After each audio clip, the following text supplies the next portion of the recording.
இன்றைக்கி கூட்டி வச்ச மீன் குழம்பு தாங்க செஞ்சுருந்தேன். எப்படி செய்யலான்னு பார்க்கலாமாங்க. புளியை கரைச்சி எடுத்துக்கோங்க. சின்ன வெங்காயம் தக்காளி நல்லா பொடியை கட் பண்ணி எடுத்துக்கோங்க. பூண்டு நல்லா இடித்து சேர்த்துக்கோங்க. அது கூட தனியாத்தூள், குழம்பு மிளகாத்தூள், தனி மிளகாத்தூள், மஞ்சத்தூள் போட்டு நல்லா கரைச்சி எடுத்துகிட்டு தேவையான உப்பு, பச்சை மிளகாய், கறிவேப்பிலை போட்டு தேவையான தண்ணி ஊற்றிக்கோங்க. இது கூடவே சீரகம், மிளகு நல்லா இடித்து சேர்த்துக்கோங்க. அதுக்கப்புறம் அப்படியே எடுத்து அடுப்பில் வச்சிட வேண்டியதுதான். இது நல்லா கொதிச்சதுக்கப்புறமா நல்லெண்ணெய் கொஞ்சமாக ஊற்றி நல்லா கொதிக்க விடுங்க. அதுக்கப்புறம் கடைசியாக தேங்காய் பால் ஊற்றி மீன் எந்த மீன் வேணுமோ அந்த மீன் போட்டு நல்லா கொதிக்க வச்சு எடுத்துக்கோங்க. அவ்வளோதான், சூப்பராக இருக்கும் இந்த மீன் குழம்பு. தேங்காய் பால் ஊற்றாமலும் செய்யலாம். மீன் வறுவலுக்கு நான் சிம்பிளாக தாங்க செஞ்சுருந்தேன். மிளகாத்தூள், மஞ்சத்தூள், உப்பு போட்டு நல்லா கலந்து 1/2 மணி நேரம் அப்படியே விட்டுட்டேன்.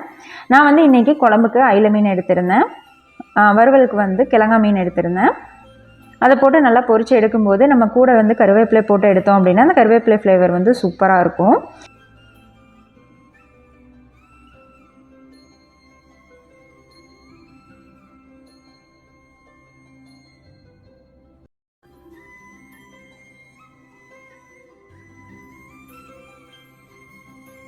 மீன் குழம்பு, மீன் வறுவல் ரெடி.